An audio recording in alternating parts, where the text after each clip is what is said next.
What's going on, boys and girls? Welcome back to CSC Plus. This is episode 7. We're picking against the spread for week number 6, I believe. We're already on to week 6 of the NFL season. We have the full slate of games on screen for you now. We're going to go ATS for the NFL, and then we're going to make all our picks for the UFC and the Misfits card. So say hello again to Ada and Kish. Whoa! What were you going to call me? Fart. Oh! Hey, man, at least I showed up, unlike some people. Yeah, CC was big flop because he's a dummy, so we're going to put his picks in writing at the end. But I'll probably give him a 3-point penalty for not being on the episode. So Facts. Then you'll only be like 6 behind. Yep. Good one. Fuck you. Okay. All right, let's get right into it. So we're going to start with the 9:30 game. It is in, where is it? Germany? London? I think it's London again. Oh my It's 9:30. Okay, so it's a London game again. This time it is the Ravens and the Titans. Both are in London for the first time, so both have to travel there this week. I am going to take the Baltimore Ravens. Depends on what Ravens team you get. Sometimes they absolutely can't keep hold of the ball. Sometimes they can't catch. But I'm still going to lock in the Ravens because I think they're a better team, especially their defense. Let me lock in Baltimore -4. Yeah, I think this game comes down to battle of the running backs. Derrick Henry versus Lamar. So, I mean, Lamar, he has a better arm as a running back. Hopefully the other guys don't drop the ball, but we'll stick with the pretty bird Ravens. I'm also going to take the Ravens. I think I've taken them twice, and it's like 50-50. So we'll see where this one goes. They have a solid team for sure. I like the Ravens. They play well some weeks. Some weeks they look like world beaters. Some weeks, again, they cannot keep the ball in their possession. They cannot even catch. So moving on, Carolina visits the Miami Dolphins. They're getting 14 points on the road. Miami -14. I am still going to lock in the Carolina Panthers. Last week we had a 10-point spread against Detroit in Detroit. I feel like this is the same spot again, basically. Carolina's defense is good. Miami's going to blow them out early, and then we're just betting on Carolina to come back a bit. I'm going to probably play the big underdogs in every game this week. So, again, we're going to stick with Carolina +14. They do stink. They are going to lose, but hopefully they cover the spread for me. You know, I'm just happy that you don't believe in big spreads because it's free points. Because I couldn't tell you who's worse, Carolina or New York, and Miami had a field day with New York. So it's an easy lock for Tua, even without A-Chain. Miami, 14. I'm also going to take Miami. You guys are crazy. That's a lot of points, man. I think the Giants lost by 13 last week. All right, Jacksonville versus the Colts in Jacksonville. Jacksonville coming off the huge win against the Bills, but again, it was in London when they got to stay an extra week, so that probably had an impact in my opinion. I'm still going to take the Jaguars. The only hesitancy I have is I'd actually be more confident if Anthony Richardson is playing, but we're going to see Minshew mania. But in Jacksonville, I'm going to take them -4. It might be a close game. I might get fucked up. Jacksonville wins by 2 or 3. But we're going to take Trevor Lawrence and Doug Peterson to have a day. Jacksonville -4. I don't know about that one, but we'll stick with it. I'm kind of in a similar boat. If they had Richardson, if JT was healthy, you'd kind of want to go with Indy. They've looked hot when they were healthy.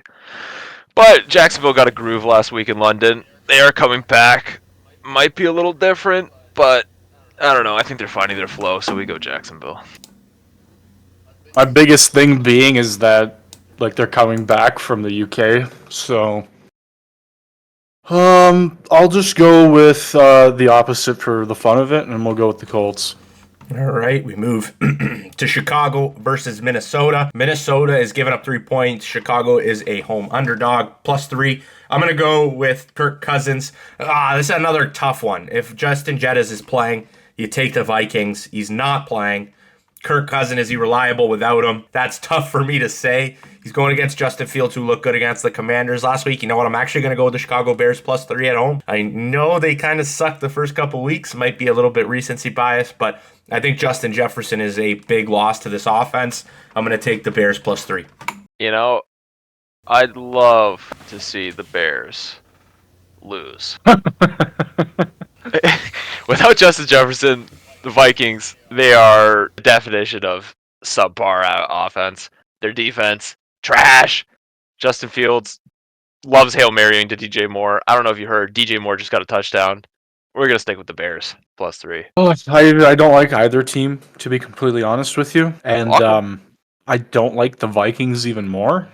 So I'm going to take the Bears. New Orleans heads into Houston. Houston plus 1.5 as the home underdog. CJ Stroud lost last week to Desmond Ridder and the Falcons. I think he's going to lose again this week. I think the Saints cover the 1.5. I'm locking in New Orleans. Derek Carr's looked better. Still not the greatest, but defensive-wise, I think the Saints are probably going to intercept CJ Stroud for the first time in his career this week.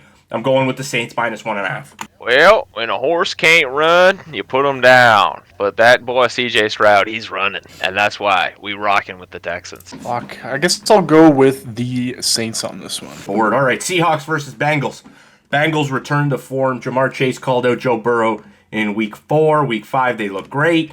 I'm going to take the Bengals -3. Think that they ride the wave. Burrow getting more healthy. They clearly at the start of the season, you thought they were going to do better than what they started off, but even last year, they started slow and picked it up later. So I'm going to take the Bengals -3 at home against the Seahawks, who are still a really, really good team, but I just don't think they have enough to beat Joe Burrow, and Jamar Chase this week. See, the Bengals have let me down a lot this year.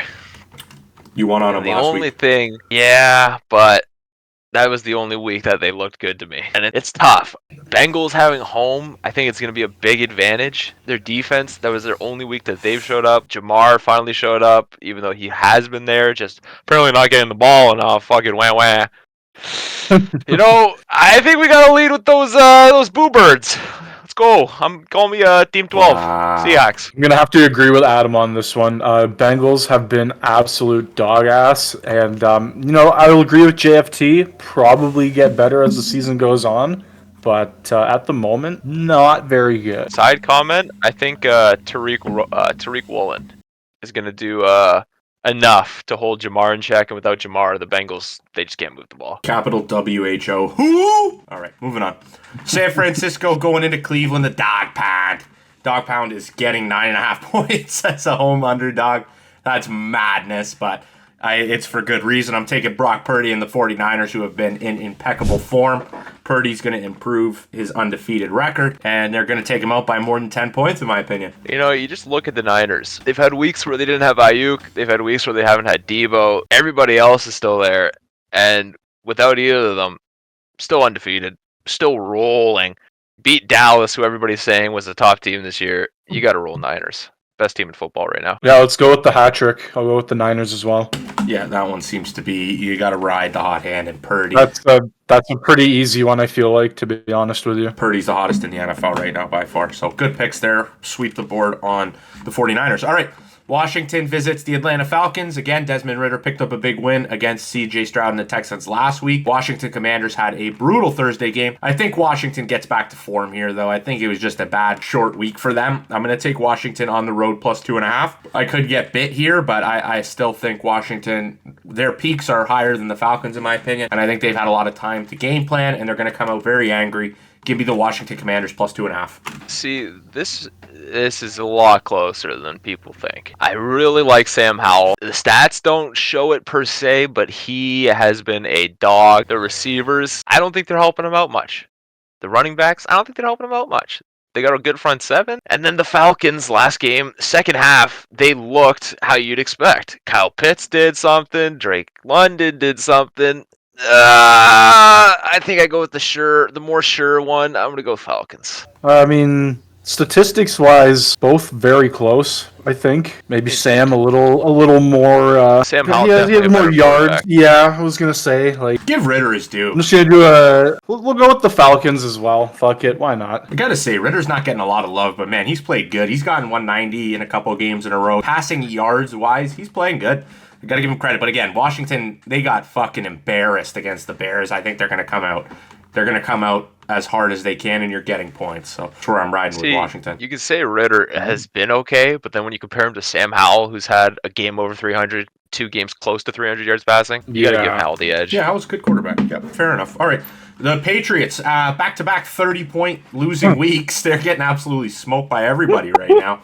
They're taking on the Las Vegas Raiders, who have also not looked too good, but they did pick up a win last week against the Packers, who have also been struggling. But I'm going to take the Raiders -3. The Patriots have shown that they cannot move the ball on offense. Their quarterback is a liability. I don't doubt that by week 7 or 8, we clearly can tell they're tanking for a quarterback, and that's going to bring Bill Belichick back to his form. But as for this year, I'm going to go against the Patriots probably every ATS week. We're going to take the Raiders -3 in Vegas. This one seems pretty easy to me, too. It feels like a sucker game since the Raiders are only 3 after the Pats' last 2 weeks. I think they've been outscored by, literally 69 points. Yeah, they're getting slapped around. No dilly-dally, we just go Raiders. I want to take the Raiders, I probably am, but they fucking suck. Oh, they both suck. They're both so bad. In their They're own ways. together with fucking tape. Yeah, I'll go Raiders. The Patriots losing by 30 points to Derek Carr and the Saints. I'm off them. I'm off them forever. I picked them last week. Stupidest pick of all time. I'm done with the Patriots. Bill Belichick does not. Mac Jones sucks. He's horrible. Till they get him off the field, they're going to continue to lose games. They probably lose this game by 15 to 20 points. Fuck the Patriots. All right, Cardinals, Rams, divisional matchup. Rams looking good. Get Cooper Kupp back last week. He got, I think, 100 yards receiving, so he did well. Puka Nakua still there. 2-2. They got a great receiving core. They did lose to the Eagles. I don't even think they covered, but the Cardinals also didn't look very good against the Bengals. Kind of let the Bengals get back into form. They also didn't cover last week. 2 picks that I made, but we're going to lock in. The -7 is the real big hard part here. I'm going to take the Rams -7. I don't like how wide the spread is. I was hoping it was -4.5, -3 maybe, because of the divisional matchup. But team versus team, Rams at home, I'm taking the Rams -7. I think the big thing that's pushing the spread to 7 is James Conner being out a couple weeks. And that really hurts the Cardinals. Joshua Dog. He likes his little Connor boy. He looked like a fucking chihuahua last week, Josh. Oh my god, he played like shit last week. That's fair. But, I've been riding with the dog. Got it wrong last week. Don't care. Back on it. Puka Nakua. I'm gonna have to go with the Rams. I think this is the first time I'm choosing them in Stafford. Maybe the second. They have a good offense. Bring them back home. Well, I'm just looking overall here. Stafford's put up quite a few yards, and I think if they keep it together, the defense does something good here. Cooper Kupp. Yeah, I mean 1-4 Cardinals also not very good. So James Conner's also a good. Go with the Rams. Yeah, he's deaded right now, isn't he? So yeah, he's out for a couple weeks. Knee injury. Being out is a big loss for the offense over there. On Eagles Jets in New York, Jets putting together some wins. The one last week against Denver, we saw Denver cannot play offense in the NFL right now, so you could do with that what you want when the Jets get a win there. But I'm gonna stick with the tush push Eagles -6 here. The Eagles are also one of the best teams in the NFC, like the 49ers. We're going to continue to ride the hot hand against the spread. They're going to win this game handily, in my opinion. They got to stop Breece Hall. That's going to be tough, especially when Breece Hall is getting 99 to 70 to 99-yard play every single game. But I'm going to take the Eagles' run defense, pass defense, and then Jalen Hurts tush pushing behind Jason Kelsey. Give me the Eagles -6 on the road. Yeah, with Breece Hall right now is red hot. Finally getting all the touches, got rid of old man Dalvin out of there. Definitely helps the Jets offense, but I don't think they're going to be able to run the ball enough against the Eagles to have a chance. Only 6 points. You lock Eagles. Zach Wilson has more interceptions than touchdowns, and the Eagles are 5-0, so I'm taking the Eagles. Hey, you're a pretty smart man. That is a way to use numbers. Detroit at Tampa. Tampa, one of the more underrated teams this year. You don't hear about them a lot. Their only primetime game was against the Eagles, where they didn't look too great, but again, 5-0 Eagles. I'm still going to take the Lions, who are also red hot in the NFC. Only 3 points they're giving up, which is great value for a team. Sam Laporta killing it. Jared Goff looking serious. This is an awesome matchup here. I like the spread for Detroit -3. Big thing is on the road. Tampa is hot right now. They play well. They play good games too, but I like Detroit. Ride the hot hand once again in the NFC. Give me the Detroit Lions. See, Detroit last year was all just dependent on the Goffense. Does Goff show up? Can he score 40 to beat the other team when they're giving up 30 plus a game? But this year, Detroit has defense.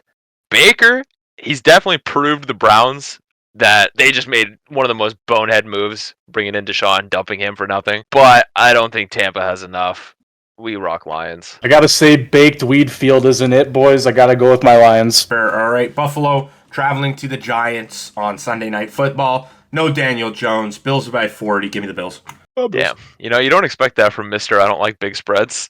But, he shocks you every here and there. Giants suck. I don't know if I've said this before, but He's Those not Giants. even playing. He's not even playing. It He's not doesn't, even playing. buddy. Okay, but take into fact this. Daniel Jones, pedestrian. Who is backing up the pedestrian? It can't be better. Throw Dayball in there. Fuck. He'd run the plays right. We lock Bills. Like, the number could be 20. We lock Bills. What happened to Daniel Jones? I wasn't He watching. had a neck issue. Oh, This Vanilla guy get Vic? fucking put into the next realm or something? Let's just say you put me out there, I'll give you the same numbers. Jesus Christ. Yeah, I think I said it last time. I don't remember the last time the Giants have won a game, so I'm gonna take the Bills by 40. Cowboys in Los Angeles. It's going to be more Cowboy fans at the game, in my opinion. I'm still going to lock in the Cowboys. They fucked me against San Fran. Got absolutely smoked. But we're going to stick with Dallas. They're 3-2 against the spread this year. I like them. Their defense probably get to Herbert a couple times. Herbert had an issue with his hand. The only thing I don't like is this is a Chargers team off a bye at home. So that is where I'm looking at the game like, oh, God, that's... But I'm still going to go with Cowboys. Micah Parsons, again, there's a thing about teams that get humiliated, their game back. They got something to prove. They're going to play hard. Give me the Cowboys minus 2.5. See, big thing, I'm pretty confident that you're going to see Austin Eckler back out there, which has been a big missing piece for the Chargers offense, even though the Chargers offense has rolled pretty well without him. Dallas definitely going to get pissed. They should be. Their losses this year, all embarrassing. Every time they lose, embarrassing. Dak, noodle arm. Herbert looks good. It's tough. Oh my God, this is my toughest game. See, Adam, for me, it's easy. I don't like Dallas. I pick the Chargers. You know what? We're gonna roll with... We're gonna go Dallas. Fuck. I hate my life. Jeez. I hope they both lose. I hope it's a draw. Yeah. I do want to mention, best teams against the spread right now after 5 weeks. Miami's 4-1 ATS. San Fran's 4-1 ATS. Detroit is 4-1 ATS. Worst teams against the spread. The Carolina Panthers 0-4-1 against the spread. The Denver Broncos 0-5-1 against the spread. The New York Giants 0-5-0 against the spread. So those wide spreads, Carolina, the Giants, they have not been covering them. So I just hope that they've given them enough points now that they get their first wins ATS. Do you want to do the main card then? I was going to say do the important ones, maybe? Yeah, let's do the main card. All right, let's start from the bottom. Christian Rodriguez takes on Cameron Saaiman. Saaiman is from South Africa. Christian Rodriguez from the U.S. Christian Rodriguez missed weight by 4 pounds. This is a bantamweight fight, so significant weight miss. I'm going to take Christian Rodriguez with the weight advantage. I liked Cameron if they were on an equal playing field, but people that miss weight usually win more of the times than they lose, so I'm going to take it Christian Rodriguez. Aww. Christian Rodriguez, Cameron Saaiman, tough haul. I think we're going to rock with Cameron. He's coming in overweight. I'm going to take him. I Rodriguez. agree with JFT. If you're fat and you're coming in on that fight, you're probably going to win. The thing about Cameron, though, he's a South African team with DDP, Driscus Duplessis, so who knows? That team's been red hot right now, so we'll move on. Michel Pereira moves up to middleweight. He missed weight in his last fight against Stephen Thompson, cost him that fight. So now he moves up to middleweight, probably forced up by the organization. He was scheduled to take on Marc-Andre Barriault about 3 weeks ago. He fell out, so they subbed in Andre Petroski. If it wasn't for the short notice, Andre probably would have came in as the favorite, but here he is the underdog, and I'm going to agree with odds makers. I'm going to take Michel Pereira, just a better striker. If he's able to keep this fight on the feet, he'll outstrike Andre. Andre throws looping overhands nonstop. So give me the exciting Michel Pereira. Plain and simple, Pereira by moonsault, face stomp, KO. I'm going to take him as well, but he stopped doing all that crazy shit, right? Like, he's no longer doing the backflips off of the cages and shit like He's that. gone for 4 straight decisions in his last 4 fights. He hasn't landed a knockdown since his craziness at the start of his career. Yeah, he's really matured into like a point fighter basically at this point, but still a really, really good striker and still powerful. So maybe take him by decision. Yeah, all right. Moving on, bantamweight division. This is probably my fight of the night. Adrian Yanez, off a loss to Rob Font, takes on Jonathan Martinez. Adrian Yanez before that loss, I think, was 5-0 with like 5 performance of the night bonuses and 5 straight stoppages. Jonathan Martinez is on a 5-fight win streak going into this fight. This is an awesome fight. Both guys are minus 110, so an absolute pick'em fight. I'm going to go with Jonathan Martinez. He's a little bit bigger, and he's more of a Muay Thai fighter. So the knees and elbows and stuff he uses a little more. Yanez is more straight boxing. I like Martinez in this spot. Going to be a great fight, though. I expect it to go long, and I expect it to be an absolute war. Imagine losing to Rob Font. What a joke. We take Martinez. Rob Font is better than both of these guys. These guys are bottom half of the He's a division. bird. All right. You guys both take the same guy? We did. Jonathan Martinez. Okay, I'll take him as well. All right. Brazilian co-main event, the women's flyweight division. Jennifer Maia takes on Vivian Araujo. Jennifer Maia, 11 out of 12 fights gone to decision. Vivian, 7 out of 8 fights gone to decision. This is probably going to drag on. I'll take Jennifer Maia. Jennifer Maia can outstrike anybody on the UFC roster as long as she doesn't get dominated by a great striker. Vivian is not a great striker, in my opinion. I'll take Jennifer Maia. She is the favorite, and I'll take her by decision. Yeah, what's the odds? Maia is minus 160. Araujo around plus 135. Yeah, we're going to shake it up. I'll take Vivian. I'm going to take Maia. Women's fights out of any of them, especially when they're this close, the underdog is always live, so it's an underdog spot, but I do have a bet on Maia to win by decision, so I'm going to stick with her in the pick'em too. So Sodiq Yusuff, Edson Barboza, the main event. Edson Barboza, I think this is his 13th main event or co-main event in his career. Sodiq's first main event, he was in a co-main event where he lost to Arnold Allen. This is probably going to be primarily striking. You got the young, hungry Sodiq Yusuff. You have the veteran Edson Barboza. I don't know if I can take another striker against Edson until Barboza starts showing his age. The last time he lost a stand-up fight was, I guess, to Giga Chikadze. So I'm going to take Edson Barboza here. He's coming off a crazy knockout of Billy Quarantillo in his last fight, and Billy Quarantillo is a tough guy to knock out. Give me Edson Barboza, the veteran, the legend, the Brazilian spin kick professional, Edson Barboza. Sodiq, fake Nigerian. We go the real Brazilian.